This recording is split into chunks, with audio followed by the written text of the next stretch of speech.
Hello and welcome to Seattle City Makers. I'm your host, Jon Scholes. Welcome everyone to our final episode of the first year of Seattle City Makers. I've just had a terrific time bringing this podcast to you and bringing conversations forward with leaders from across our city, across a variety of sectors from arts and culture and food and music and real estate and development, individuals who are shaping how we experience Seattle today and in the future. It's been just a ton of fun, and I hope you are enjoying these episodes and enjoying getting to know the diverse range of leaders that we have within our city that are making their mark. In episode 24, I have the great privilege of sitting down with Amy King. Amy's the CEO of Pallet Shelter, which is an Everett-based social purpose company that builds and provides temporary shelter to respond to natural disasters and to help communities more urgently respond to the crisis of homelessness across our state and across the country. Amy founded Pallet in 2016 and has led the company through a period of rapid and incredible growth over the last couple of years as we've made our way out of the pandemic and as the pandemic has exacerbated the crisis of homelessness across Washington and across our community. Prior to founding Pallet in 2016, Amy led a construction company here in the Seattle area with her husband, Brady, and it was there that they discovered and found challenges with hiring laborers and hiring workers for their construction company, and got connected to individuals that had experienced incarceration but wanted jobs and wanted an opportunity for employment and to re-enter society. From there, Amy discovered that there weren't great services and supports for individuals that were re-entering society from experience with the criminal legal system in our state. And it led her to found a nonprofit, Weld, to help provide housing, jobs, treatment, and therapy to people that were re-entering our community after being incarcerated in state prisons and in county jails. Amy's background is in psychology and in healthcare administration prior to being involved in construction and nonprofit work and her work leading Pallet. So it's not surprising, given Amy's background, that she's now devoted her career to helping others get back on their feet, find employment opportunities, get a roof over their head. She's an incredible leader in our community, very close to the crisis of homelessness, the opportunities we have to more urgently respond to it, both through employment, reentry support, and through the quick development of temporary shelter. I get Amy's perspective on how we're doing locally here within our own city in addressing this crisis, what's working, what are things we can learn from other places, and how she has quickly scaled Pallet from an operation with annual revenues just a couple of years ago of a couple $100,000 to today more than $10 million. I hope you enjoy my conversation with Amy King, the CEO and founder of Pallet Shelter. Well, thank you for making the time. I know you've been busy, as we were talking about, traveling the country and making a variety of appearances. The Today Show, NPR. Yeah. You were at the White House. I was at the White House a couple weeks ago. Well, the reach of Seattle City Makers is just below, I think, the Today Show. So we're going to get this out far and wide. Okay. I love it. Are you and Al texting yet? No, we're definitely not friendly. That was a great story, though. Thanks. We should include that in the notes, maybe the link. It was they came to us in LA. I didn't go to them, so it was really not that big of a deal. Yeah. So I want to talk about the organizations you've started and what you're doing there, but I also wanted to start with just to get your perspective on the crisis of homelessness in our city, in our region. I know you don't sort of pretend to be an expert, but you've been in this work for some time in a number of different areas, and you have a great vantage point from other communities that you all are working in around the country. Yeah. So why do you think we are where we are in Seattle and King County? Why has it taken so long to make progress? Yeah.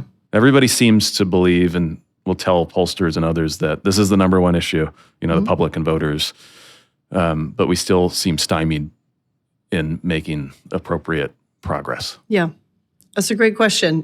Coming out strong with the big questions right at the front. I love that. So I do have a couple ideas around what's happening here. First of all, I think there is progress being made in Seattle, but there's more people becoming homeless. Mm-hmm. The problem is growing faster than we can address it, right? So there's good work happening all over the country, and some of that is here. I will say in my travels around the country working with cities, Seattle is hands down probably the worst, I will say, in dealing with their problem in terms of a coordinated collaborative effort. Mm-hmm. Between the county, the city, the service providers, and the business community. I've seen a lot of really awesome collaborative efforts, some of it, enforced through legal battles like LA, some of it just based on necessity. But mm-hmm. I see a lot of cities joining forces with their business community, with their service providers, really trying to make an unsiloed atmosphere to address the problem. And I do not see that in Seattle, nor do I see the acceptance of that model here. I see the asking for it. I see the business community asking for it. I'm part of that business community asking for a collaborative effort. And I don't always see that everybody's coming to the table. Maybe that's happening and I haven't seen it. So do you think there's the lack of collaborations really exists between the public and private sector versus the public sector working together? We had Mark Dones on as a guest, mm-hmm. Several episodes ago, the CEO of the King County Regional Homelessness Authority. Yep. I think Mark would say we are collaborating and coordinating at a greater rate than ever before, and Agreed. Government has come together. But do you believe that the deficiency is with the engaging the private sector? Yes, it's the public-private partnerships mm-hmm. and then the service provider community. Mm-hmm. I think there's a lot of long-standing service providers in the Seattle area that have done some good work and have now become sort of irrelevant and ineffective, but they're still around and they're still getting contracts, and I'm not sure that I think we need to mix it up a little bit, mm-hmm. right? And I think the public-private partnerships create better sustainable funding. They create better opportunities for engagement. They create more holistic services because sometimes they incorporate jobs and things like that. So I would like to see a better public-private collaboration here than I've seen elsewhere. And I agree, Mark has been a massive improvement here. Mm-hmm. I definitely agree with that. One of the thoughts I've always had around why we've been a little bit paralyzed over the last decade is we seem to not agree on the causes of homelessness mm-hmm. and sort of the narrative around it and what's going on out there and whose fault is it and who's responsible, and was it individual bad decisions or tech companies that grew too fast and the rent got high, or government that's not efficient, or nonprofits that aren't efficient. It seems like everybody wants to sort of argue for their perspective. Yep. And do you agree with that generally, that's true and has held us back here? Meaning the tech company stuff? No, just the general... The political divisiveness over why do we see so many people outside and whose fault is it? Yes. If we can't agree on sort of how people got there in the first place, how do we... get them inside? Yeah, no, I totally agree. There's a lot of blaming and finger pointing that happens here. That happens everywhere as a side note, but I definitely see it being a lot worse here. I think it centers around the tech community, which is unfortunate because I think they have a lot of resources and opportunities to be helpful in the space. Just my opinion.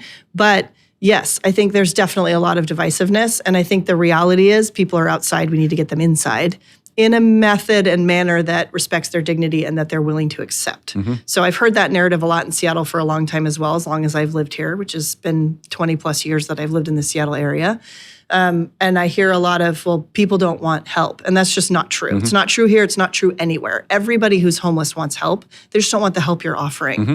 And it's not because they're too good for the help you're offering. It's because the help you're offering doesn't honor their experience in terms of trauma and what they've been through. They don't want congregate shelters. They don't want to have to leave their pets or their partner or their things. I wouldn't want to do that either if I were them. And so a more dignified, compassionate approach with a variety of options for people is really what's working in most of the cities that we go to across the country. Do you think the pandemic had sort of an accelerating impact on that, because we couldn't rely on these congregate shelters anymore and say, hey, go downtown to the 200-person facility with the bunk beds that you got to wait in line at 7 p.m. Maybe you'll get a spot, maybe not, and then you got to be out the next morning and you can't bring your partner, all of that, right? Yeah. And we kind of couldn't do that. Yeah, I mean, I think the pandemic just reinforced what we already knew to be true pre-pandemic, which is people don't want congregate shelters anymore. They're irrelevant now. Nobody really wants to go to a congregate shelter. There's a very small population of people that will accept that kind of shelter. Certainly if they're freezing, if it's snowing outside, they'll take whatever they can get. But in general, it's not conducive to recovery. And pandemic or not, pre-pandemic, our staff who have lived experience in homelessness were telling us this is not a model that helps people rehabilitate and sustainably move out of homelessness. It's a model that perpetuates cycles of poverty because you just give people a place to sleep for the night and then you kick them out during the day. They don't have the opportunity during that time to go get a job or look for services or enroll in, state benefits or whatever, right? So I think that the pandemic shined a light on that issue and forced us to respond to it. So I see a lot of cities across the country embracing innovative models like Pallet, but others too. And unfortunately, Seattle has not really embraced innovative models, other than the work that Mark is doing, which I think is very innovative. And so you think we've been oversubscribed to the congregate model pre-pandemic. And I think we've talked about this a little bit before. You have a point of view that you think, correct me if I'm wrong here, that we've also been oversubscribed to permanent supportive housing. Yes. New, pretty expensive to build, takes a while to come online, and we've put a lot of resource and attention there. You think too much? Oh, yes, absolutely. And I will say Seattle historically has been one of the worst cities as a builder and developer too, in terms of permitting timelines, regulatory environment around housing, lack of supply and density issues, of course. I mean, that's true everywhere. But there's also massive financing issues and hurdles here. And we've built way too much market rate and not enough affordable. And when I say affordable, I am someone who is philosophically opposed to low-income housing. It's just concentrates poverty and perpetuates cycles of poverty and trauma for people. We in America need to start doing mixed income housing. Seattle has all of the resources to be the front runner in doing this, but for whatever reason, we can't get past our regulatory hurdles around housing development. Permanent supportive housing is a needed tool and resource for a subset of the population of people that are experiencing homelessness. The vast majority of those folks do not need permanent supportive housing. We've overdeveloped that, and people don't want to go there either because it's in trapped neighborhoods, it concentrates poverty, all the things that I just talked about. So I think we've over-accentuated that. What we've seen at Pallet is the vast majority of people that we serve in our sites across the country belong to somebody. It's something people often forget about. The people that you pass by on the street who are experiencing homelessness, don't assume that they don't have somewhere they could go if they were able to engage with services and rehabilitate to the extent that they could go home and that it was safe for them to go home. You noted a pretty fascinating stat in an interview you did. I can't remember which one, but I think you said that 50% of folks in San Francisco exiting homelessness exited to a family member. That's right. Yeah, it was more than 50%. It was almost 60% of people that have exited. And we don't have sites in San Francisco. This is just people that, are moving off the streets after engaging significantly with service providers and addressing their root cause issue of homelessness. They were able to return home. That's something, right? And a big part when we work with our folks with lived experience who work with us in our variety of companies, they'll tell you that homelessness is just another form of isolation, just as addiction is and incarceration and all of these things that plague our society. And the only way to really successfully move out of that is engagement and integration into community. Sometimes the best community for you to reintegrate to is your home family. Sometimes it's not, I acknowledge that. But for a lot of people, if they can return home, you get family, you get community, you get sometimes employment opportunities, sustainable income opportunities, all the things you need to get back on your feet and move on sustainably. So that is a great solution for a lot of people. That you might not get in a unit in some building with a set of keys that you have access to. You're inside, but... Yeah. And it's a common misperception that you give someone a house and they're no longer homeless. That's not true. It's, they're not sleeping on the streets, which is a benefit. I will admit that's huge. But anyone who has struggled with addiction, as an example, will tell you, if they're struggling with addiction and you give them the keys to an apartment and they're there by themselves, they will eventually most likely either relapse and return to the streets or use in that unit until they die. Why? Because the only way to come out of addiction is through engagement with community. If you just put someone in an apartment without connection to community or services, you're not actually helping them. You may have put a roof over their head, but you're not helping them. You've done a lot around employment, and I know you've changed your terminology from second chance employer to fair chance employer in giving opportunity to folks that have experienced homelessness, in engagement with the criminal legal system, et cetera. Do you think we hold up the power of employment as a tool, a strategy enough to help people off the streets? No. Is the conversation too dominated toward housing? Yes, absolutely. I mean, I think the assumption right now, and this is a really popular narrative, and I'm probably going to get yelled at for this from some people from this very city. The big narrative now is homelessness is a housing problem, housing crisis. And I don't disagree with that. We need more housing. I'm not saying that's not true. But to say that just a lack of housing supply is what's causing homelessness is an absolute lie. And it's a total miss of the total picture, complex picture of what people are dealing with. There's not enough jobs. Most of those jobs are not living wage. They're not supportive in any way, shape, or form to people who need extra support. And the vast majority of people, here's a really fun stat for you. This is one of my favorite stats. So for people that don't know, there are 1 in 3 Americans have a criminal history. Wow. 1 in 3. Wow. That's more people than have a college degree. Yeah. So if you think about that stat, there are more people wandering around in your city who need an opportunity but don't have the college degree to justify that opportunity according to societal standards than people who actually qualify for the jobs that you put out there.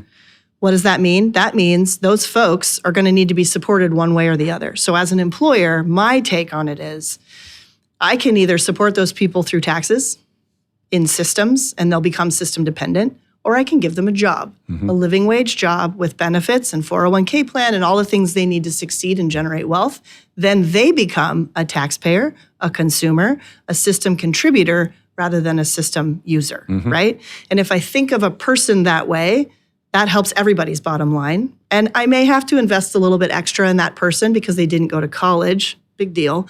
I can teach them the resources and the tools and the things that they need to know to do the jobs that I provide. That's not true for everybody, but for the jobs I provide, they don't need a college education for that. But now that I've invested in that person's education and training to do that job, that they turn around and help the next person, and you're creating this cycle of independence, right? Are you having to provide a lot of wraparound services to support that population of your employees? Yes. We both employ our organizations, lots of folks that have similar backgrounds, and I'm always interested in how organizations like us providing that fair chance and then supporting that person once they're there to continue to create an environment where they've got that opportunity. Yeah. How are you tackling that? Yeah, it's a great question. So yes, we provide more wraparound services than most employers do. And yes, it costs me more money, but as I just mentioned, I think it's worth it. But I think this is the interesting part. This is to bring the conversation full circle. This is where those public-private partnerships come in, right? So as an employer, and I've had conversations with Mark about this as well. There are things that Mark's organization does that they shouldn't be doing, and there's things that I do that I shouldn't be doing. And we all agree we need to break down those silos and say, listen, you're really good at this. You're really good at this. You do housing, you do food, you do services, healthcare, right? Education, whatever it might be. Let's bring all those groups together. And the person in need is standing at the center going, all right, I got a house from over here. I got job over here. I got expansion of education over here. Everyone gets to be a better steward of the resources they have when we have that truly collaborative model that requires employers like me leaning into nonprofits and service providers who have those services already and vice versa. But we don't talk to each other. And this is the big breakdown, right? So Mark and I talk to each other. Do our staff talk to each other? Do my staff know that they can reach out to Mark's staff and get someone additional services? Probably not. So we need to fix that, right? And I think that's true all across this city. Yeah. There's a lot of services in this city. I think most people don't realize. I didn't realize until I started working in this space. There are an absolute ton of services in this city, but they don't work together holistically, collaboratively for a single person. So we end up wasting resources. Yeah. And people end up cycling through various services. But to answer your question, as an employer, yes, I provide some wraparound services. A lot of them, I try to find partner organizations in my community that I can say, hey, employee, you have X, Y, and Z need. You can go get this need met over here. Yeah. And then we have mentors and navigators who help them get access to those things. and set people up for success. Right. Yeah. How do we make progress in addressing homelessness if we can't allow the private market to build more housing in this city? I mean, it's a great question. What do we need to do to just allow more housing to be built? And will we just continue to have a hole in the bucket? Yeah. I think it's a great question. I think we're in a really big hole. It's going to take a lot for us to dig out of the hole that we're in. So there's a couple things in my humble but always available opinion. We need to break down the regulatory environment to some extent, make permitting faster. I know that there's Mayor Harrell already has some stuff in play to improve that, and I think that's great. Land availability is a huge problem, obviously. So we're not going to get a ton of new construction in the city of Seattle, especially at the prices that we're at, that's going to be affordable. So we have to subsidize that for people that are lower income in some way. And subsidizing them helps keep them out of those low income environments where they're not going to actually make any progress, right? That looks like a lot of things, and there's a lot of federal dollars moving in that direction. Not enough, but more. That's part of why I was at the White House, advocating for more of that. And then financing is the other piece. So the biggest challenge, in my opinion, to developing truly effective mixed income housing, which will allow all of us to benefit as a group, as a society, is the financing model doesn't exist for that. Because banks in particular and a lot of lenders, development lenders, have requirements on their return of investment. The land is expensive, construction costs are high, labor's expensive, everything is too expensive. It's coming down some, but that's driving up housing cost and it's making it hard for us to develop and build. So I'm actually partnering with a number of social impact investors right now to create a new model where we're bringing in private money, social impact money, to consider these models and to look at ways to better utilize available land all across the country, use it for temporary sheltering, and then convert it into mixed income housing, affordable housing, ongoing. That's going to take a while, right? These models take a while to get in the air and to get figured out, but coming up with innovative financing models, in my mind, is the only way we're going to get past this. So I noticed zoning wasn't on your list, dealing with zoning capacity restrictions. Yeah, it should have been. Yeah, it's definitely an issue. I am so tired of talking about zoning, and that's why I didn't bring it up. This is to me, this is like a no-brainer. I can't even tell you how frustrating. It's like banging your head against a wall until you're bloody, right?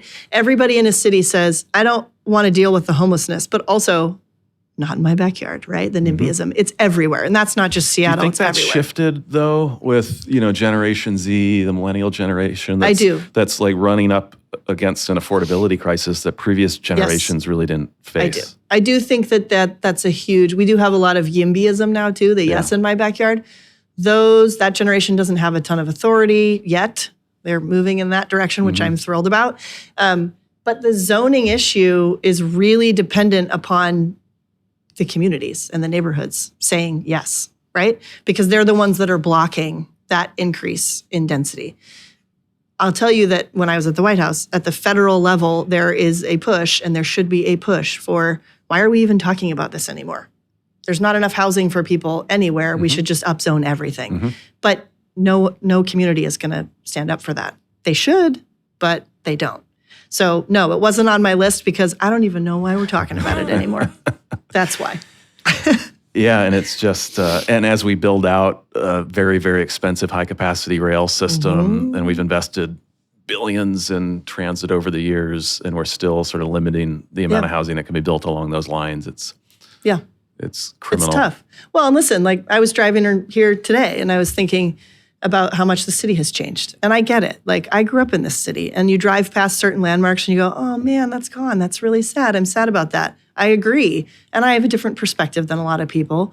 But I also thought, gosh, that's hopeful. I see that they're digging there. That's probably, I hope, going to be housing or some economic stimulator for this city, which will then bring tax revenues that allow us to serve and help more people. Right. If you change your perspective on it. And better parks and bridges and bike lanes. And change is a positive thing, right? And people are afraid of what they don't know. So change is scary because they don't know what's on the other side of that construction. However, I can tell you what's on the side of that construction now. You don't like that either. Right. So pick your poison, right? So turning to Pallet, where did you come up with this idea to start, you describe it as a social purpose company. Yeah. It's not a nonprofit. It's not structured It's not as a nonprofit, as a that's nonprofit, correct. but a social purpose company. Yep. Where did that idea Come from? originate? Yeah, so my husband and I started it about almost 8 years ago now. My husband is a general contractor in this city and developer, or he was. And we started employing people exiting the justice system. He had an idea for a panelized shelter system following Hurricane Katrina, actually in response to disaster sheltering, and thought, well, gee, in a wealthy country like this and we crammed a bunch of people into the Superdome, that seems kind of dumb. We could do better. So he came up with the concept back then and then kind of sat on it. And then we were building housing in the city of Seattle using folks that were exiting homelessness in the justice system. Market rate and affordable both, but mostly market rate. And we couldn't get the buildings in the air fast enough. It was very expensive. And meanwhile, we were watching the homeless crisis grow and bringing people in to work for us who were coming out of that crisis. And we were like, man, there's got to be another way, right? And we were talking to them and saying, why are so many people refusing services right now? What is missing? Like, what are we as a society missing right now? They kept saying it's this congregate shelter thing. Nobody wants that. People want individual shelter solutions. And my husband was like, I have an idea for that. On the shelf. I don't know if this would work for homelessness, but so we kind of brought it out of the closet and said, hey, guys, do you think this would work? And they unanimously said, this is a fantastic idea. We absolutely think you should pursue it. So I broke off from them and started Pallet and said, let me kind of figure out if this is even doable. And we started market testing to see if cities would even do it. And at the time, the answer was no. These cities were like, why would we do that? We all have these congregate shelters. Right. This is more efficient. Yeah, this is more efficient. We can get more bodies in a building this way. And we were like, yeah, but they're not coming inside. Like, look at your streets. They didn't want to hear anything about it. So we got our first site in 2017 was the city of Tacoma. That site's still up and is wildly successful. It has like an 89% success rate placing people into permanent housing. Has served over 400 people, almost 500 people in 5 years. So people that are moving through. Yes, people that are coming direct off the streets, going into the Pallet site. They're stabilizing with services for 3 to 6 months and then moving on to permanent housing and staying there is what we're told. So that site was our first site, and then that was in 2017. And we were like, oh, we have this one model. We should keep going. And cities were like, you've had one adopter. I don't know. And then COVID hit, and cities had to thin out their populations in congregate shelter. And then we became wildly popular. And the model proved itself, which was great. We had this lucky timing of market entry and had this catalyst for growth that then proved the model. And now cities buy from us because the model's so proven. But that wasn't the case at the beginning. But that's where the idea came from. I think it was like $250,000 in annual revenue in 19 to 10 plus million. 10 million in 2020 in 1 year. Yeah. How did you scale? What were some of the challenges in moving that fast? Yeah. It was definitely challenging. So we went from a team of about 8 full-time staff to, I think we went to 37 in that first year. Today I have 116 full-time staff. And that includes manufacturing and the soup to nuts. That's everybody. Yeah. So we definitely started by scaling production. So we kind of did a backwards model. Well, I don't know if it's backwards, but scaled what we needed to meet demand and worked with a very small leadership team that was very hands-on, sleeves rolled up, doing, I did everything from cleaning toilets to selling product to flying to DC to talk to people. I still do that, all those things. But now we have a much bigger team. So the scaling was really dependent upon, we started bringing in investors at that point too, and that really helped. So we have a collection of social impact investors who are really focused on our mission, which is both to provide scalable solutions to homelessness and to create jobs for people that are traditionally marginalized. So our profits go first, which we're not profitable yet, our profits go first and foremost to our mission of creating more jobs. So we open up additional plants in cities that have highest rates of homelessness and recidivism. We have not scaled to another city yet, but we will be in 2023. So you can expect to see that. So you're trying to tackle it from labor and jobs in addition to shelter. Yeah. So we want to give people a place to stabilize. This is not housing. This is shelter. This is stabilizing shelter with services, a place to work so that they get that going, and then a community. So we also build supportive community and resources and support into the workforce model. So they're getting community at work, they're getting a job and a sustainable wage, and then they're also getting shelter if they need it. So some of the people actually living in... Not currently, but that has been in the past. Most of Yeah. our employees are all housed, and we help Yeah. them get housed here. Yeah. Pallet actually has its lowest adoption in our home cities. So we do not have hardly any sites in Seattle. We have one site in Everett where we're based, and another coming. We have one site in Seattle in partnership with the county. There's a second one that's just about to open. And then we have over 100 sites across the country now. We're over 60 cities, 16 states, and we work with 70 plus distinct service providers across the country. Most of those are elsewhere. In quite a bit in California, if I have that right. Yeah, we have very high adoption in California. And what's your perspective on just how they're attacking this issue? And given, the scale is so much greater than Seattle, both in the Bay Area and LA. They've, in LA, approved billions of dollars to produce more housing and still have 50 plus thousand folks on the street. Yeah. What are there lessons from California either to do or not to do? Yeah, so some things that we've seen really help in California is the regulatory environment is difficult in California, as I'm sure most people are aware, but they're very innovative when it comes to housing regulation. They have a specific housing code set for emergency housing, actually, that has really helped with implementation and adoption. So that's one thing from Pallet's perspective. But not just us. They've done a ton of innovative stuff apart from us too, and we need to do all of that, modular and all these things. I think the other thing is they have a lot of extra resources. They have a very engaged state government that's super hands-on. As you've probably seen, Governor Newsom's been very hands-on with the local leaders around their success in addressing homelessness or lack thereof. Right. The housing supply itself is not as simple, right? So the permanent housing supply, they're like every other state trying to do more. They have more land, flat land than we do, so that helps a little bit. But I think they just in general have been more accepting of innovative models, and then they do what needs to be done at the state and local level to embrace those models and make them successful. And that looks like zoning, it looks like resources and funding, it looks like community adoption, assistance with town hall and community adoption meetings, all kinds of stuff. So I thought it was interesting that your model in citing these in communities and in cities requires a service agreement with a service provider. And I think is it with the city government as well, or is it just with a service on the ground service provider? It's got to be so Pallet is a retailer essentially, right? We manufacture and retail a product, but we're unique in the sense that we don't sell our product and say use it how you want. So we have what we call our dignity standards, and we contractually obligate our customers, which are usually cities, counties, sometimes states or federal bodies, to meet these dignity standards. It's very unusual. What prompted that decision? I mean, you could just sell these things, and LA could say, we want 55 here, and Houston needs 100, and ship them out.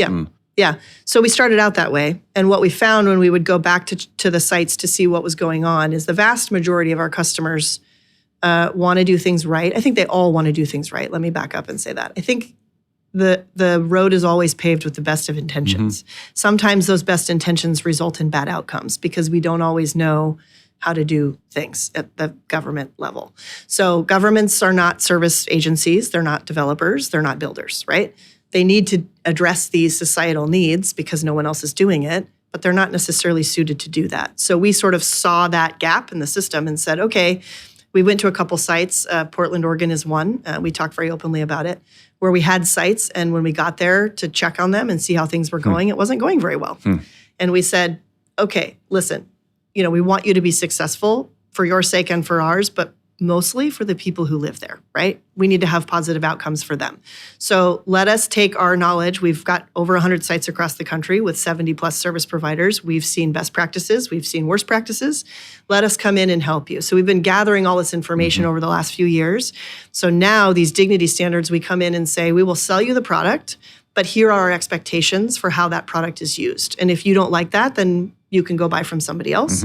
And if you do like that, great. This is not meant to be punitive. It's meant to be partnership based. We're here as a partner to say, we've seen how things can go well and we've seen how things can go poorly. And we want to help you at the front be successful. So we help them build a holistic plan for success around services, food distribution, access to transportation, security of the site, and hygiene. There has to be hygiene. So we have Showers, sites that were set up without bathrooms. hygiene, and we were like, no, thank you. Yeah. Where are people going to the bathroom? Yeah. So just selling your product. I mean, if you think about it, like if I'm selling you a car, I'm not going to tell you how to drive it. It's your car. You bought it, right? This is different. We're talking about people's livelihood and we're talking about their success. And you need it's- the model to work. Yes, and we need the model to work. The resident needs the model to work. Yeah. So, and we feel it is our responsibility as a corporate leader to play a part in that, to say, maybe, one of our attorneys that was helping us said, I'm not sure you actually have the right to do this. And we were like, we don't care. We don't do things the way people tell us to do at Pallet. So, okay, if someone doesn't like it, they don't have to buy it, right? Yeah. It's like, well, are you sure you want to do that? And we did some market testing too, and most of our customers came back and said, you know what? We don't always have the right or the ability or the time or the resources to audit these things or hold people accountable. But if you're saying you're willing to, And bringing best practices from your scaling across the country. Yeah. then do it. Who wants to turn that down? Yeah, and I was like, I love holding people accountable. This sounds great. I would love to come in and be like, don't do that. Please don't do that. That's not working. Mostly because you see a lot of bad players in the game, right? Yeah. I mean, we've been all across the country and we've seen some really bad players. I've seen some really bad players here in Seattle.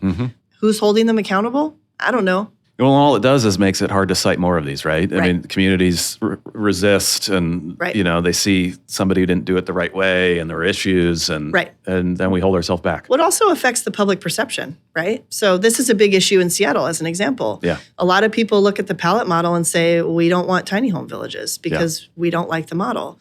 Well, is that the actual product's fault? Not really.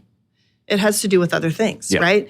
And so it's the other services that might not be there. Right. And I the also site. we don't want cities across the country, neighbors going, well, this Pallet village came to my community and now I hate homeless people because it didn't go well, right? It's not the people's fault, right? It's not the person who's experiencing homelessness, it is not their fault.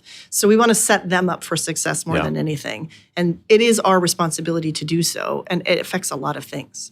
Has the design of the product, the shelter, changed since your husband's original idea? Yeah, we're on like eighth or ninth generation now. But we actually in 2023 are going to be releasing a whole new line of products. So keep an eye out for that.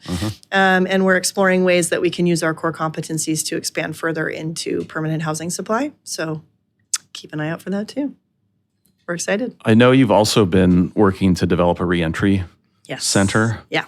What's the current status? Yeah.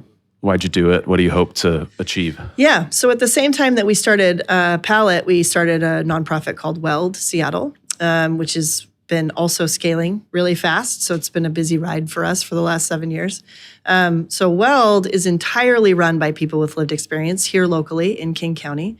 We were given a building on South Jackson Street by Rich and Sarah Barton of Zillow, a wonderful couple that we're really grateful for. And our intention has always been to convert that building into a collaborative reintegration resource center for people that are exiting the justice system to the King County area. We have been providing services out of that building for the last 2.5 years since they gave it to us. And it's been wildly successful, growing dramatically. The building itself needs to be renovated because it's not ADA accessible. So there are some people who come to us for services that we can't get into the building, which is a bummer. So we are launching a capital campaign. It started yesterday, December 1st, to raise money to renovate that building. But we're already providing services out of there. And we are collaborating with a number of service providers across the city and the county who work with folks that are exiting the justice system, both the King County Jail and the prison system locally. So it's open. It's going. That's awesome. Yeah. Congrats. And, thank you. Do you have advice for others who are scaling maybe just one organization or company, not 2 or 3, from your lessons learned over the last couple of years and the rapid growth that you've overseen? Yeah, for sure. I mean, I think a couple things. One, let people help you. That was a hard one for me. I'm a very independent person, but I will say when I started bringing investors and on Weld's side, donors that were really engaged with more than just money. I think most donors and investors today don't just want to write you a check. They want to participate in what you're doing. Especially on this issue, right? Yeah, especially on these issues, and let them help you, right? And I'm a big learner. I'm a lifelong learner. And I knew with Pallet in particular, if I tried to run that thing myself, we would not be where we are today if I did it by myself.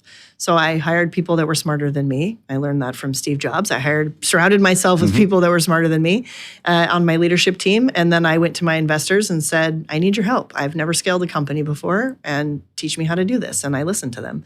And that was a huge part of our success has been our investor community and our donors. Were you worried at all in sort of demonstrating some vulnerability there that they'd be like, what? No. Well, it's a good question. I'm a little bit of a unique personality. I'm a person who doesn't care too much what other people think, and I'm not very motivated by money. So in fact, I'm not motivated by money at all. So I'm just kind of honest. For better or for worse, it's probably a weakness of mine. I'm brutally honest. So no, that wasn't hard for me. I know a lot of people, entrepreneurs, who struggle with that, and I can understand why. It's hard to admit when you don't know something. I tend to be of the mindset, I would rather that be on the table now than you invest in me and think that you're getting something that you're not. So when I was pitching Pallet, which is a nightmare, by the way, fundraising this is a whole new world I just got into. And I was like, this is really hard. Rich Barton was a great mentor for me. He helped me through it, and a number of other folks. But I just told them straight out. I was like, I've never done this before. I'm new to this entrepreneurship game. I'm doing this because this is an issue I think I really care about, and I actually think we can solve, and I'm going to solve it. And I think I can with the help of you and a bunch of other people. But I'm going to tell you right now, I've never done this before. Yeah. And there's a lot of stuff I don't know. So I need your help. And I just came out with it from the beginning. So I think most of them like that about me, maybe, or they say they do. A friend of mine uses the phrase, clear as kind. Yeah. Sounds like you're being very clear, which was kind for you and them. Yeah, well, I outcome. don't feel like I have to cover anything up. Like, oh, I didn't know how to do that. And I tell them all the time, like, I don't know how to do that. I've never done that before, but I'll learn. You can teach me. I'll learn. So I do think that vulnerability is important. And then the other thing for scaling is just making sure that the market needs you, which is hard, right? And especially for us, like when we're talking about homelessness, that scaling was kind of accidental. And you hear this a lot from business leaders, right? Like Apple's a great example. Like it was kind of a lucky timing, market timing, right? Same for us. However, we knew the problem was there, and we knew the problem should and could be addressed. Did the market know they wanted us? No, not until COVID hit, right? Yeah. So that was the stroke of luck. But before that, we knew the market was there. And that scaling came because the market demand was high. Do I want the market demand to be high for our product? No, I do not, right? I want to work myself out of a job. And I say that all the time. And I say that to my investors too. I'm trying to work myself out of a job here. And I'll have a freaking party when we get to close the doors of Pallet because we've solved domestic homelessness. But we also address climate change issues, disaster. We're expanding into international and refugee housing. So that's not going away anytime soon. The applicability of the product is... Find the market need, which in our case is humanitarian in nature, and fill it. Find a solution for it. So we conclude our podcast with the question, what is your perfect Saturday in the Seattle area? And knowing now that you're in North Bend, so the region. I still love Seattle. Yeah. Yeah. So one of my very favorite things to do when I lived here, and I still do it, even though I moved to North Bend, which I love my little town life now, absolutely. But one of my favorite things to do is come to Seattle on a Saturday morning and go to Pike Place, which I'm sure everybody says. But I am a total foodie, and I love grocery shopping, which is maybe weird, but it's my favorite thing to do because I love to eat and cook. And so going to Pike Place, shopping, getting some flowers and some fresh produce, some fish, all that kind of stuff. And then walking around the city and then going home and cooking. That's my perfect Saturday. Anything that's on the water as well, which I moved away from the water, which was the one disappointment of moving to North Bend. Into the woods. Anything on the water I grew up on the water and going to the San Juans, and my parents had boats. And so anytime that's my home, my happy place is the water. Yeah. So. Well, thank you. That sounds like a lovely Saturday. Yes, I'll sign me up for that one. Okay. Thank you for making time. I know you're super busy and on the road and on planes and all kinds of places and do a lot of these. So thanks for fitting us in Happy to. and for your leadership and what you've contributed to our community and many others. And for the conviction that you speak with around these issues. We need more of that here and elsewhere. Thank you. I appreciate it. Thanks for having me. You bet. Well, hope you enjoyed my conversation with Amy King, a leader in our community who I have just tremendous respect for her clarity of leadership, her conviction, and her compassion for others that are looking to rebuild their lives after living on the streets or experiencing incarceration in our community. Kudos to Amy and her team for all they've accomplished and the impact that they're having across our state and across our country and helping to change the lives of thousands and thousands of people. As I do each and every episode, I want to close out today with a recommendation of what you just can't miss in downtown Seattle.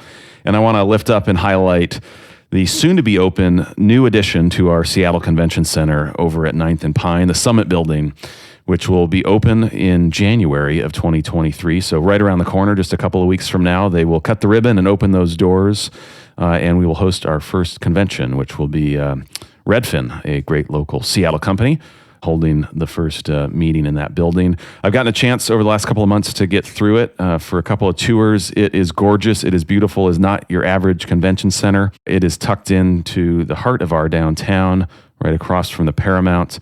This massive, super cool cantilevered staircase that's enclosed and hanging over Pine Street that you can sit out on and look straight down Pine to the water. Great view of the Pike Place Market and the sign. It's just a spectacular facility, incredible public spaces at grade and a terrific roof deck, and a number of new retailers coming to the ground floor of that building as well.